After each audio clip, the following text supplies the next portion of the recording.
पूरी फॉर्म में आ चुका हूं, खड़े होकर सारी केस स्टडीज बना रहा हूं। Freedom fighter Netaji Subhash Chandra Bose, scientist Abdul Kalam पे वीडियो बनाया, बिजनेसमैन सर रतन टाटा पे, पॉलिटिशियन अटल बिहारी वाजपेयी। आज बात करेंगे लौह पुरुष सरदार वल्लभ भाई पटेल। नमस्कार, मैं Vivek Bindra, founder and CEO बड़ा बिजनेस.com। लौह पुरुष पहले होम मिनिस्टर और deputy prime minister, iron man of India बोलते थे उनको, बिस्मार्क ऑफ इंडिया। जर्मनी की कहानी वो बाद में बताता हूं आपको, पहले समझिए उनको आयरन मैन क्यों बोलते थे।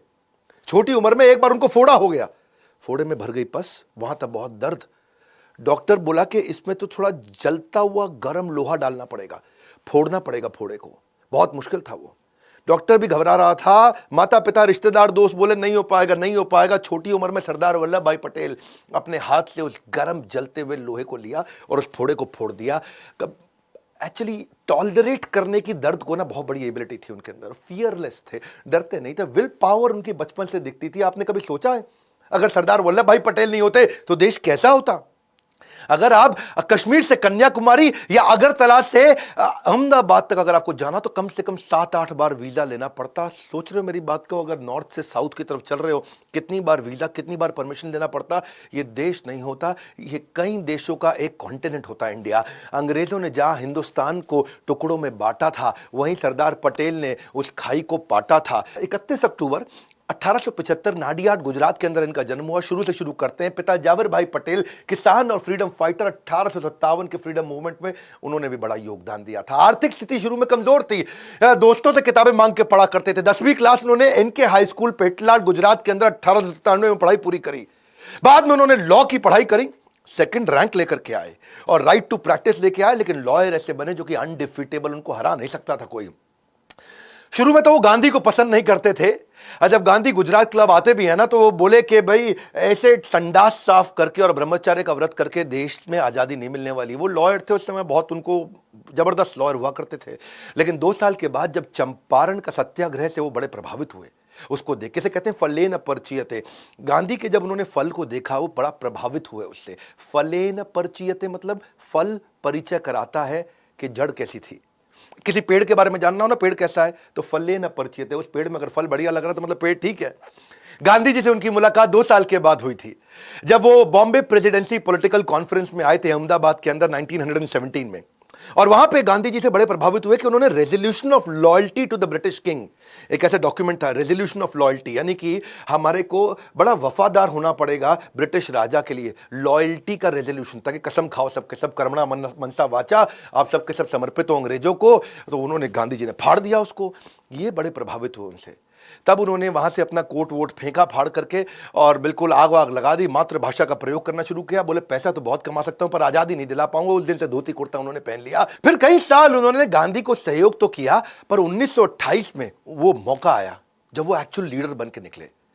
हुआ क्या था कि गुजरात में जो कुछ किसान थे उनकी फसल खराब हो गई थी। बारदोली तालुका के थे किसान गुजरात में, और जो अंग्रेज थे, किसानों की फसल थी नहीं, 6 से 22% तक टैक्स बढ़ा दिया और बोला तुम टैक्स नहीं दोगे तुम्हारी जमीनें हड़प लेंगे। ये किसान पहुंचे गांधी जी के पास।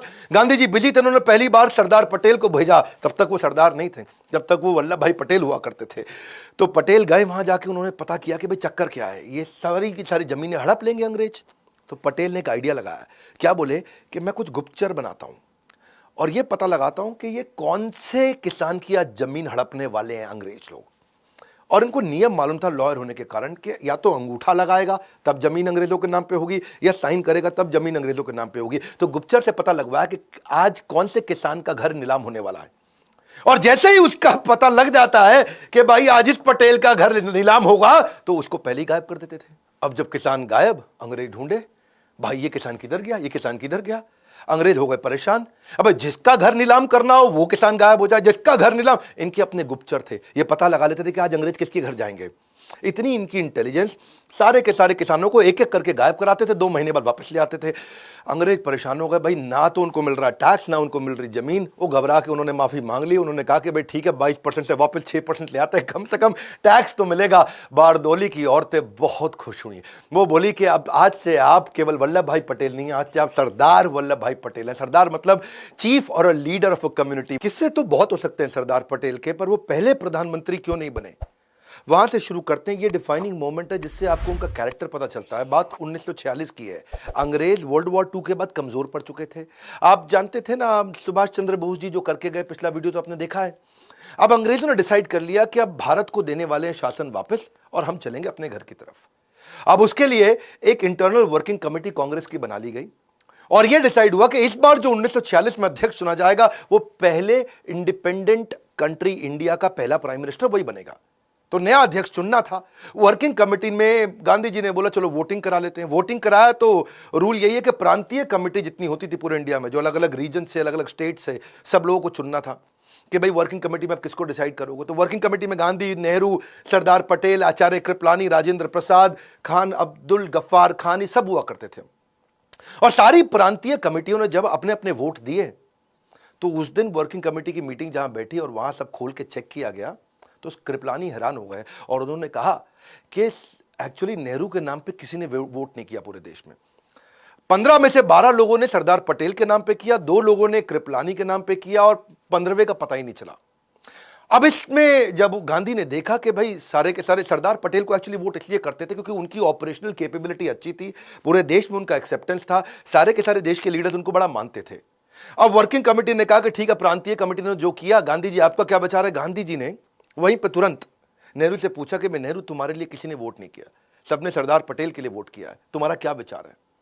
गांधी जी ने औपचारिकता के लिए पूछ लिया तुम्हारा क्या विचार है। नेहरू ने कोई जवाब नहीं दिया। नेहरू ने मुंह नीचे कर लिया और मुंह नीचे करके चुप हो गए। गांधी जी ने बोला बोलो, उन्होंने मुंह नीचे ही रखा और जवाब नहीं दिया। गांधी जी को समझ आ गया कि नेहरू दूसरे नंबर की पोजीशन को एक्सेप्ट नहीं करना चाहते, प्रधानमंत्री वही बनना चाहते हैं। अंदर से गांधी की भी इच्छा थी कि इसको प्रधानमंत्री बनाया जाए। तो गांधी ने एक कागज निकाला और कागज पे कुछ लिखा, उसको फोल्ड करके वहीं सरदार पटेल को दे दिया। सरदार पटेल ने जैसे ही कागज खोला तो उन्होंने कागज फोल्ड करके वापस अपने जेब में रख लिया और वहीं उन्होंने बोला कि मैं अपनी दावेदारी अध्यक्ष के पद से वापस लेता हूं। सब देखने लगे सरदार पटेल को, सब समझ गए कि गांधी जी ने मना कर दिया कागज पर लिख के और उन्होंने अपनी दावेदारी तुरंत वापस भी ले ली। अब बात यह है कि सरदार पटेल उस एकलव्य की तरह थे और गांधी उस द्रोणाचार्य की तरह थे जो अपने अर्जुन नेहरू प्राइवेटली उसी को आगे बढ़ाना चाहते थे।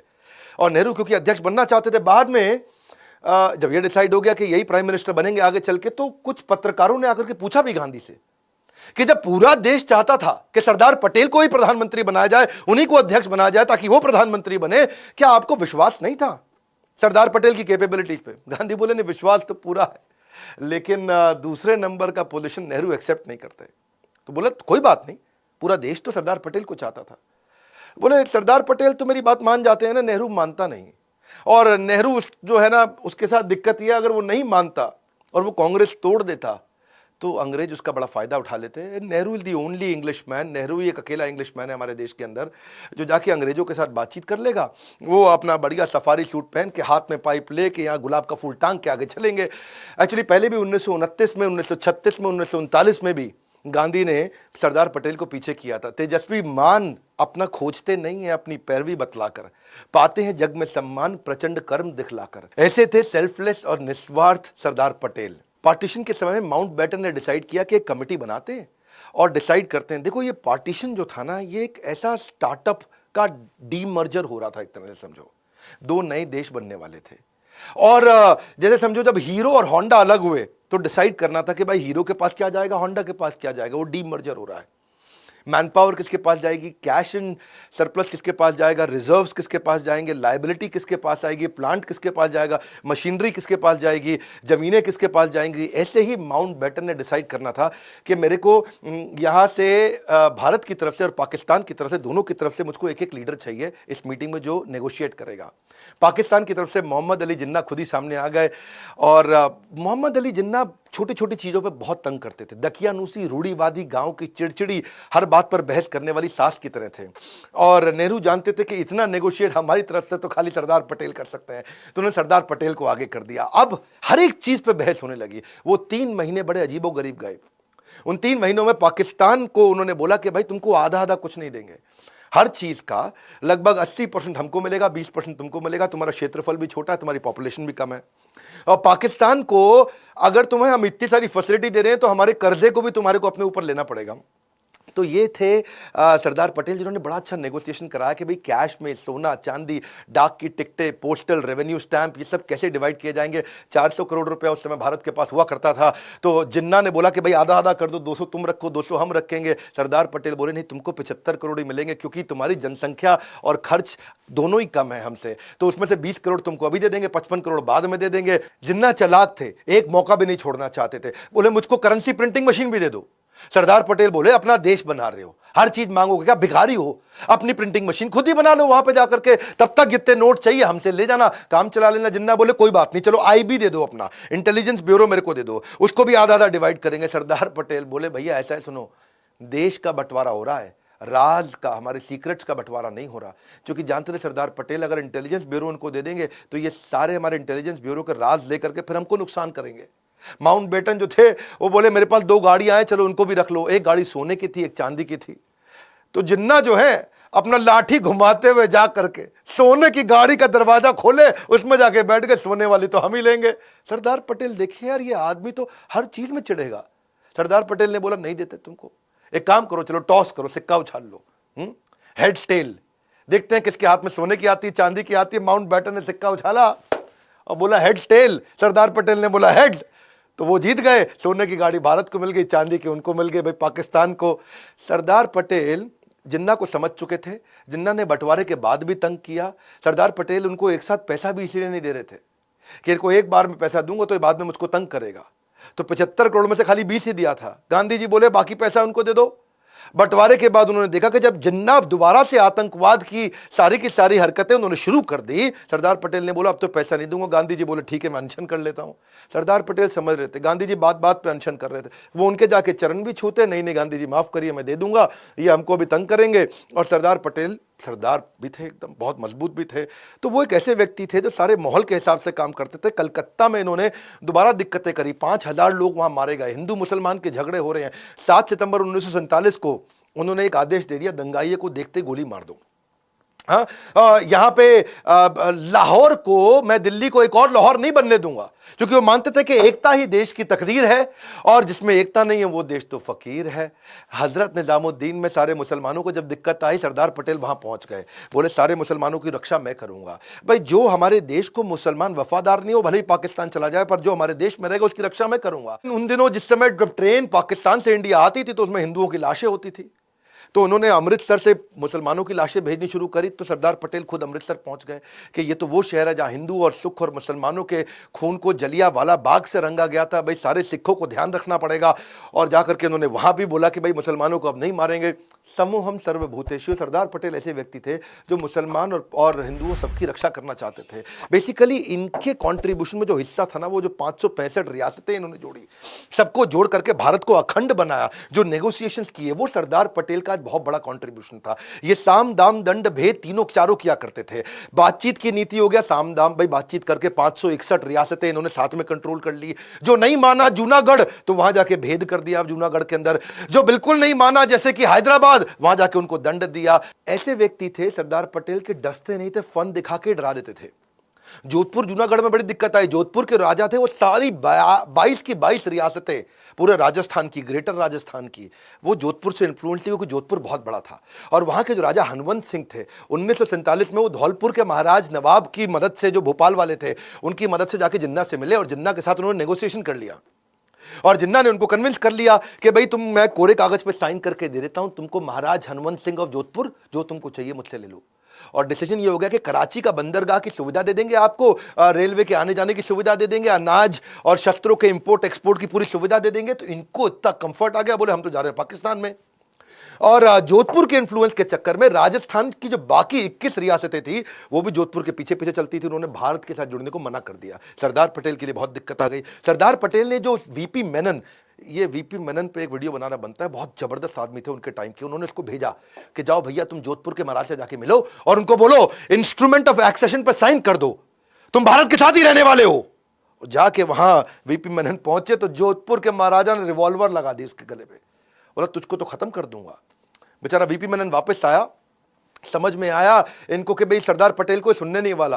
तो मैंने बताया ना, ये फन दिखा के डराते थे। इन्होंने जोधपुर के राजा को बोला दिल्ली आओ मुझसे मिलने के लिए। जोधपुर के महाराज जब दिल्ली पहुंचे, हनुमंत सिंह को मिलने के बाद बोले कि तुम्हारे जो पिता है ना, वो मेरे बहुत अच्छे दोस्त थे और तुम्हें मेरी देख रेख में छोड़ के गए हैं। और मेरी बात समझ लो, अगर तुम ऐसे नहीं मानोगे तो पिता के रूप में आकर के ऐसा दंड दे के तुम्हें सुधारूंगा, अकल आ जाएगी तुमको।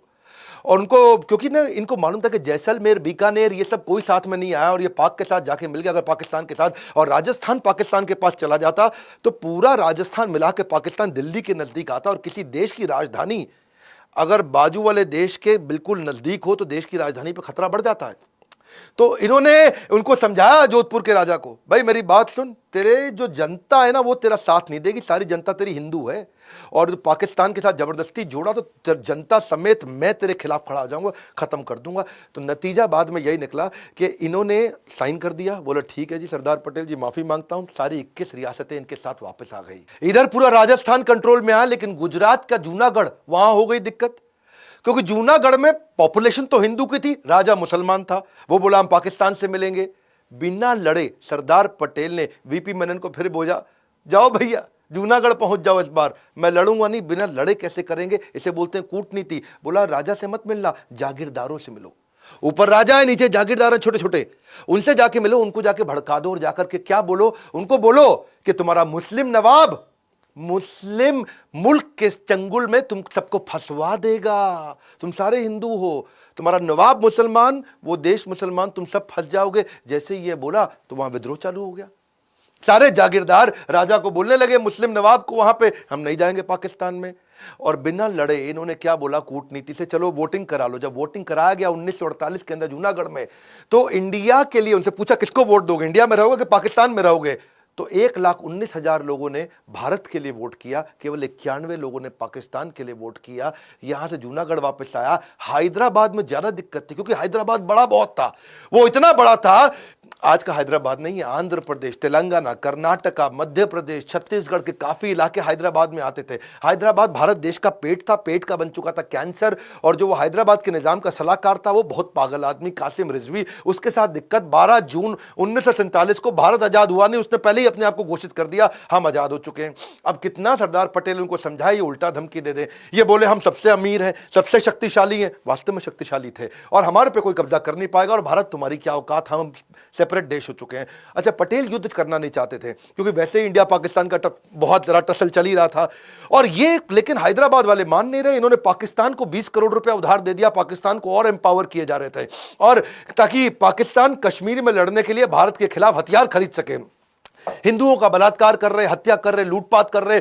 तो हैदराबाद एक ऐसा कैंसर था। अच्छा, इन्होंने कई डिस्कशन कर ली वहां निजाम के साथ में और कई बार उन्होंने अग्रीमेंट ब्रेक कर दिया। आखिरी बार बोला सरदार पटेल ने, खत भेज रहा हूं तुमको, आखिरी मौका दिया जा रहा है। निजाम जब नहीं माने, पटेल ने सैन्य कार्रवाई का आदेश दिया। 5 दिन लड़ाई हुई, 5 दिन में हैदराबाद की फौज ने घुटने टेक दिए। हैदराबाद पूरे देश के अंदर वापस आकर के मिल दिया। इसी तरह कश्मीर में दिक्कत आ रही थी। अब कश्मीर में दिक्कत क्या थी, वहां के राजा थे हरि सिंह, वो कहते भाई हम भी नहीं मानेंगे, है जी, हम अलग देश, है जी, हमारा ही अलग देश हो गया। राजा हरि सिंह बोले यार मेरा तो प्लान ही अलग है, मैं इसको स्विट्जरलैंड बना दूंगा, कश्मीर बड़ा खूबसूरत है, इसको स्विट्जरलैंड बनाऊंगा, मेरी ज्योग्राफिकल कंडीशन बहुत अच्छी है। लेकिन हुआ क्या, अभी तो वो आके भारत में मिले नहीं थे। हुआ ये कि वहां से वो इंडिपेंडेंट रहना चाहते थे। वहां से पाकिस्तान ने क्या गलती कर दी, 22 अक्टूबर 1947 को कबालियों के माध्यम से उन्होंने जेएनके पे हमला कर दिया और कश्मीर के जो लोकल मुस्लिम थे वो कबालियों के पाकिस्तानियों के साथ मिल गए। और जैसे ही वो पाकिस्तान के साथ मिल गए, राजा हरि सिंह यहां बहुत दिक्कत में आ गए। अब मौका ढूंढते सरदार पटेल, बिना लड़े इस बार फिर उन्होंने कहा वीपी मेनन जाओ जम्मू पहुंच जाओ। और जम्मू गए, वीपी मेनन को भेजा वहां जाकर के और उनको बोला हम है ना आपकी सहायता करने के लिए। और वीपी मेनन आ गए, बोले ये जितने कबालिए हैं ना इन सबको ऐसे उड़ा देंगे 2 मिनट में, तुम बिल्कुल टेंशन मत लो, तुम खाली कागज साइन कर दो कि तुम भारत के साथ रहोगे। और इंस्ट्रूमेंट ऑफ एक्सेशन लेके गए कि भाई हम तुम हमारे साथ मिलने वाले हो। और जाके राजा हरि सिंह ने तुरंत साइन कर दिया, बोला मरता क्या ना करता, मेरे को भारतीय फौज की मदद चाहिए इस समय, कबालियों से हमको बचा लो। और भारतीय फौज वहां पहुंच गई, कबालियों को उखाड़ के खत्म कर दिया। ये ऐसे व्यक्ति थे सरदार पटेल, इन्होंने पूरे भारत को एक किया, एक धागे में पूरे भारत को जोड़ दिया। आज हमारा भारत इतना बड़ा समृद्ध शक्तिशाली है। यहाँ की मैनेजमेंट ऑपरेशंस को तेज किया। अंग्रेजों के टाइम के जो आईसीएस हुआ करते थे, इंडियन सिविल सर्विस, उन्होंने इनको आईएएस बना दिया, क्योंकि इंडियन सिविल सर्विस के लोग वो book keeping, accounting, warehouse management, छोटे छोटे काम करते थे। इन्होंने आईएएस को एम्पावर किया कि वो प्रशासन में सहयोग करे, कानून को लागू करे, लॉ एंड ऑर्डर अच्छा करे, एग्जीक्यूशन की स्पीड तेज करे, पॉलिसीज बनाए, इंपोर्ट के डिसीजन ले, secretary, joint secretary, additional secretary, magistrate, वो सारे इन्होंने तैयार कर दिए। और बाद में फिर आगे चल के जो शेख अब्दुल्ला आए, उन्होंने जम्मू एंड कश्मीर के लिए अलग स्पेशल स्टेटस की डिमांड करी, उसको स्वीकार भी कर लिया। लेकिन सरदार पटेल जानते थे कि आज ये इंडिपेंडेंट स्टेटस मांग रहे हैं, आगे चल करके ये इंडिपेंडेंट कंट्री बनने की कोशिश करेंगे। हुआ भी यही। सरदार पटेल ने उस समय में आर्टिकल 370 में एक मामूली सा बदलाव कर दिया, छोटा सा बदलाव। और क्या लिखा? संसद जब चाहे राष्ट्रपति के अप्रूवल से धारा 370 को खत्म कर सकती है। आज हमारी सरकार ने उसी का फायदा उठा करके जम्मू कश्मीर को पूर्ण रूप से भारत में मिला लिया है। ये पैटर्न बेस्ड प्रेडिक्शंस कर लेते थे। चाइना के बारे में शुरू से समझ रहे थे। विदेश मंत्रालय सरदार पटेल के पास नहीं था, नेहरू के पास था, लेकिन ये फिर भी बिहेवियरल पैटर्न चाइना का ऑब्जर्व कर रहे थे कि चाइना का जो विस्तारवाद, यानी कि जो सिक्किम को, तिब्बत को, सबको एक्वायर करना चाहता है, उसके कंसिस्टेंट एफर्ट कर रहा है, सिक्किम भी मेरा हो जाए, तिब्बत भी मेरा हो जाए, ये सरदार पटेल पहचान रहे थे। पटेल ने बोला नेहरू को, ये कम्युनिस्ट पावर है, हम डेमोक्रेटिक हैं, इनसे दूर रहो, कम्युनिस्ट से दूर रहो। लेकिन नेहरू ने जाकर उनको प्रमोट कर दिया, चाइना को, यूनाइटेड नेशन सिक्योरिटी काउंसिल में, उनको परमानेंट मेंबर भी बना दिया। आगे चल के वही हुआ। 1950 में चाइना ने तिब्बत में भी अटैक किया, हजारों लोगों की क्रूर तरीके से हत्या करी, औरतों का बलात्कार किया, बच्चियों का बलात्कार किया, महिलाओं की ब्रेस्ट काट दी उन्होंने तिब्बत के अंदर, 22 धर्म गुरुओं को अरेस्ट करके उनको यातनाएं दी। पटेल पैटर्न बेस्ड प्रोडक्शन समझते थे, ये उनकी इंटेलिजेंस थी। 1962 में फिर से चीन ने हमारे पंचशील समझौते को तोड़ा और अक्साई चीन को उन्होंने आके अपने कब्जे में कर लिया। आज भी वो अरुणाचल प्रदेश, लद्दाख, इस सबको अपने कब्जे में तो लेना चाहता है। चाइना क्या कर रहा है? आज वीटो पावर का इस्तेमाल कर रहा है इंटरनेशनल लेवल पे हमारे खिलाफ। UNSC, United nation security council में हमारे को वीटो पावर ना मिल जाए, उसके लिए वो लगातार काम कर रहा है। जैशे मोहम्मद के फाउंडर जो है मसूद अजहर, उसको इंटरनेशनल टेररिस्ट घोषित नहीं करने दे रहा। कश्मीर के मुद्दे में पाकिस्तान का फेवर कर रहा है। बहरहाल एक युग का अंत हुआ। मुंबई के बिरला हाउस में 15 दिसंबर 1950 को आपका देहांत हुआ, आपका देह अंत हुआ, आत्मा का अंत नहीं। आत्मा आज भी हमारे देश में बसती है। लंबी बीमारी के बाद दिल का दौरा पड़ने से सरदार पटेल हमारे बीच में नहीं रहे। देश के पहले राष्ट्रपति राजेंद्र प्रसाद का कहना है कि जब इंसान अपने पद से नहीं बल्कि अपने काम से प्यार करता है, वही सरदार पटेल बन पाता है। 31 अक्टूबर को उनके जन्मदिन को एकता दिवस के रूप में मनाया जाता है। जैसा सरदार पटेल चाहते थे कि भारत समृद्ध बने, वही इच्छा आज हमने भी बिल्ड करी है कि भारत समृद्ध और एम्पावर्ड बने। आज इस समय अस्त्र शस्त्र का समय नहीं रहा है। आज एजुकेशन, एंटरप्रेन्योरशिप और इकोनॉमी के दम पे देश मजबूत होता है और दुनिया से लड़ता है। आज वर्ल्ड वॉर टेक्नोलॉजी और इकोनॉमी के बेस पे चलती है और वही हम चाहते हैं कि एजुकेशन, एंटरप्रेन्योरशिप और इकोनॉमी को बढ़ाने के लिए एवरीथिंग अबाउट एंटरप्रेन्योरशिप, एवरीथिंग, सब कुछ हमने सारे देश के पावरफुल बिलियनियर प्रोफेसर्स के साथ आपको दिया है। आप फोन करिए बोर्ड लाइन नंबर पे, पता करिए। एवरीथिंग अबाउट एंटरप्रेन्योरशिप इतना अफोर्डेबल हो गया है कि आप आज वास्तव में हमारे कंटेंट को कोई बीट नहीं कर पा रहा है। जो आकर के हमारी ऐप पे कंटेंट कंज्यूम कर रहा है, गेम चेंज कर रहा है। बहरहाल फ्री वीडियोस में फिर भी देता रहूंगा। कौन सी स्पोर्ट्स पर्सनालिटी पे, आप मैरी कॉम पे, सचिन तेंदुलकर पे इनका जन्मदिन आने वाला है, या इंटरनेशनल पर्सनालिटीज पे Warren Buffett, Steve jobs, Bharat में कई व्यापारी बहुत बड़े हैं, अंबानी है, राधा कृष्ण दमानी है, आनंद महिंद्रा है, लक्ष्मी मित्तल है, उदय कोटक है। किसके विषय में आप वीडियो देखना चाहते हैं? कमेंट बॉक्स ये आपका है, ये आपके लिए है। मैं हजारों कमेंट्स चाहता हूं, जिसके ऊपर ज्यादा लाइक्स आए, जिस पे ज्यादा वोट आए, मैं उसी के ऊपर नेक्स्ट वीडियो बनाऊंगा। खड़े होकर पूरी एनर्जी के साथ आ चुका हूं। सरदार पटेल के इस वीडियो को पूरे देश में फैलाइए, अपने बच्चों को जरूर दिखाइए, अपने एम्प्लॉयज को दिखाइए। ऐसे थे सरदार पटेल जो अकेले अपने विजनरी दम पे पूरे भारत को आज एक किया। आज इतने वीजा ना लेने पड़ते हमको, कश्मीर से कन्याकुमारी, हमें अहमदाबाद से अगरतला, अगर सरदार पटेल ना होते। हमारे साथ जुड़े रहने के लिए, इस वीडियो को शेयर करने के लिए मेहनत करता हूं, बहुत मेहनत करता हूं। लाइक करके थोड़ा सा उत्साह बढ़ाने के लिए आप सबका हृदय की गहराइयों से प्रेम पूर्वक बहुत बहुत धन्यवाद।